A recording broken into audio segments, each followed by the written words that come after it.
working on a computer, I started learning the software that we were using in the studio to edit. We were still mostly working on tape, old school, but I suddenly thought, well, hang on a minute. If I can learn how all this equipment works, I'll have a completely different way of thinking about how to write. So I forced myself to learn all this equipment and learn to use the laptop, because a lot of music I was into was being made electronically anyway, and I kind of thought it would be interesting to do it within the band, because, you know, a band normally, musicians don't fall into doing the production side of it or building the tracks. They'll like stay this side of the studio fence with the mics and let someone tell them what front of the house, back of the house. Yeah. So I definitely was much more into blurring that up. Did Nigel produce both your solo albums? Yeah, he does a lot. And he did all of the Radiohead albums? Yeah, he does. What do you attribute that to, having that kind of faith in someone? For me, it's sort of, you find someone you trust, I mean, not all the time, and we do argue a lot, but to have someone who's like a sounding board all the time, it makes everything so much more fun. Because if you're knocking out ideas, you can't edit them and knock them out at the same time. Like if you're on stage and you're trying to get through your part or whatever, you have to have someone out front saying, okay, that's not working. Exactly. I mean, I do on my own a lot. I do work, you know, you generate ideas, but all I then have is a mountain of ideas that gradually I then have to sift through, and it just takes so long. It's so much more fun sharing it with someone. And what did he think about your forays into computerized music? Oh, he was into it. I did wonder when I first started doing it, but he was into it because he watched me doing it. I mean, such a different way to him. But I mean, I was like a kid being given a hammer. I was just hammering away on stuff. I didn't really know what I was doing. But he was kind of fascinated by that, you know, and he'd come and literally tidy up the mess I'd done on the computer.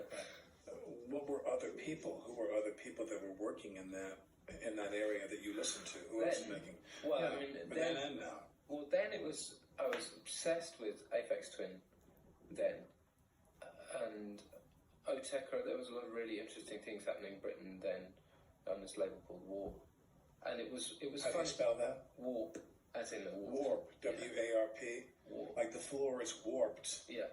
After the fun. Yeah, and I must say, with your accent, that could have been any one of 4 words when it said, on this label called Warp. Warp. Walk, warm, warp, wall, warp, warp. Warp. Yeah, say it like we say it here in the United States. You know, war. It's It's war. a country and western record You label. bet your bottom dollar there, boy. Yeah. So you were obsessed with the music that was on Warp. Warp Records. Because it didn't have any guitars, and I was having a troubled relationship with my guitar at the time. Is that true? Well, not really. It's just like I ended up being in a band, signing to this big record label, and it's a band with big letters, so certain things go with that. But yet, when I was at college, I was listening to a lot of other things, and after a while, it was like, oh, it's really annoying that I felt like we couldn't break out of that, so I just started forcing us to break out of that because it didn't make sense to me. You've been with those guys for how long now? We started when we were 16, Radiohead, which is, now I'm 44, so that's quite a while. And some bands that have had a tremendous longevity, obviously the Rolling Stones are the premier example, they've changed partners over the years, like they were the New York Yankees. You know, there's somebody else playing third base every 4 or 5 years. Yeah. But you guys, it's the same cast of people all the time. Well, what do you attribute that to? Persistence. My great diplomatic skills, not. But there must be times when I mean, I'll never forget McCartney said to me, even the Beatles got tired of being the Beatles. Were the times you guys sat there and looked at each other and said, I think we're done? I do that frequently. Right. Frequently. I mean, at least... The others too? Not as much. They just wait for me to do it. Right. But it changes. They wait for you. So it's like, yeah, it's like, stick around. Tom will quit for us. I'm feeling it's coming up. I mean, you know, something to do with the fact we haven't done anything useful for 3 weeks. It goes through these phases, you know. We've grown up together. It's weird. I mean, so we just did a tour last year, right? And it was probably, in theory, the scariest one we've ever done, because it was lots of big gigs, which I normally am spending my time trying to shy away from. Why? Because you can't achieve technically in a large space what you normally want to? Exactly that. You can't get across to people the right way, I felt. So we did spend a lot of time and effort coming up with like a stage design which used screens in a certain way, which made it intimate, even though, you know, some nights was like 30 or 40,000 people, trying to create some sort of intimacy with that. And when it worked, it was insane. It was because the upside of playing to that many people is you have this really crazy collective energy that you can tap into, like a crowd, you know, thing. There's one show we did in Phoenix that sticks in my mind where there was something about maybe that it was in Phoenix and people don't get the opportunity, those sort of people don't get the opportunity to get together that often or something. There was some sort of excitement within the crowd that was so great to play with. When we hit it musically, it felt like the whole room, the whole of the building was moving. Honestly, we both came off stage. I understand. You know, yeah, and it's bomb. I understand that not from my own experience, but from seeing artists perform. You know, I often ask myself, why the hell? Hey Google, what's this song?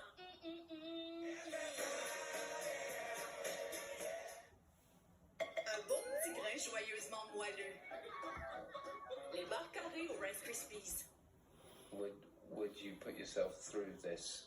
Because it's very stressful. It's a lot of pressure, and for me mentally, I build myself up to it in my head gradually, and it sounds really precious, but it messes with my head. I want to get to that, but I want to come around it and say your music has such a spiritual quality to it. There's a spiritual element to it, and not a stated one. It just emanates a vibe. It's a very but to me that comes off the audience. That's what I find. It's something that's developed. It's not like we're not going into this intending to do any of that. It just sort of happens when the waves go right. You know, when the waves fall into place, then you'll get to the end of the song and you can feel, okay, we've done whatever it is. That was it.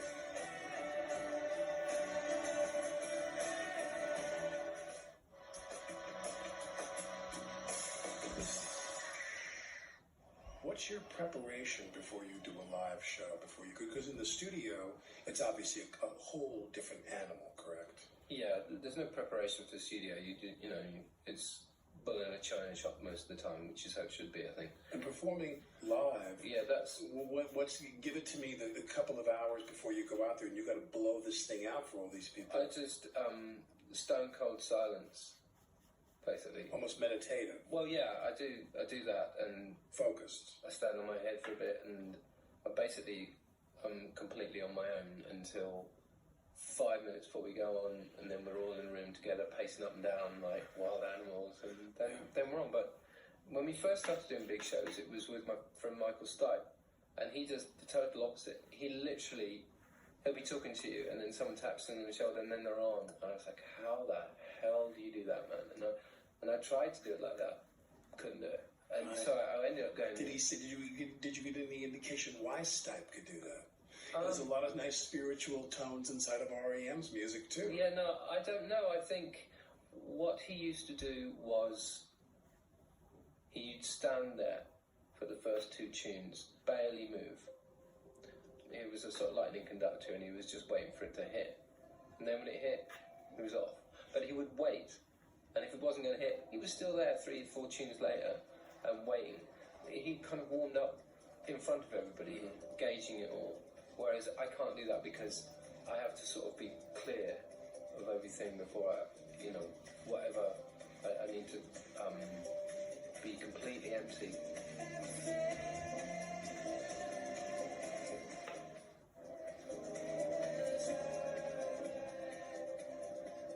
I started playing guitar when I was 7. I sat down and said I was going to be Brian May when I was Not a bad thing to be. Yeah. And then I read, like when I was 10 or something, I read that he built his first guitar himself, which is the one he still plays. So I tried to do that, but my efforts were in that sense, you were not Brian May. No, in that sense, the handcrafting of the guitar. And I had to cheat with the neck on the guitar. I found a neighbour gave me a neck of an electric guitar. I was like, great, okay, that's good. But, I was 10 or 11, so I was trying to, bolt it together to this other piece of wood that I'd cut out, and it was just a disaster. but it kind of worked. But it was ugly. Was your family musical? Not really, no. The only one that sticks out is apparently my great-grandmother.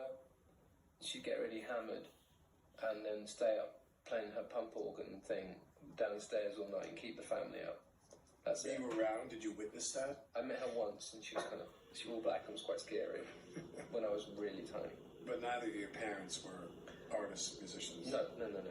When the guitar came into your life when you're 7, Brian may or no, was it music itself, and were you moved by music itself, or was it like many people when they're very young? Was it rock stardom? Was it, never that? No, it was. You weren't running around your bedroom imitating Jagger, and you thought like you wanted No, to be a I rock just icon. thought my whole thing was we didn't have any sound system in the house. We had nothing, no hi-fi, nothing, except for in my dad's car. It had a tape player in it.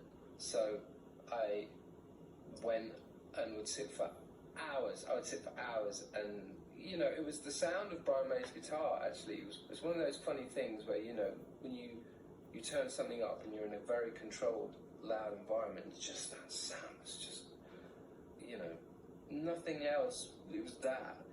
When you're that small and I've never really heard music particularly at all up until that point. You know, it's funny. It's got a weird thing, but I mean, lots of kids at that age, their parents didn't really have hi-fis or anything as such. The only guy I did know who had a hi-fi down the road only played ABBA, which I thought was worse than not having one, but that was me. Some of those kids. And then the guitar, and you're trying to fashion your own guitar by the time you're 11. And then when you take another step toward deepening your commitment, how old were you when you formed the band? 16. I did have a band when I was 11, but What's an 11-year-old band sound like? Don't say ABBA. yeah, no, not very good at all. But it was very exciting, like going around to a friend's house and setting up and jamming, and all our mates would come and hang out, and girls, which I thought, this is interesting. Yes. As puberty hit, but that sort of fell to bits because I kept fighting with the drummer. And then when I was 16, I was thinking, well, okay, I need to get this together really, and just went around the school sort of.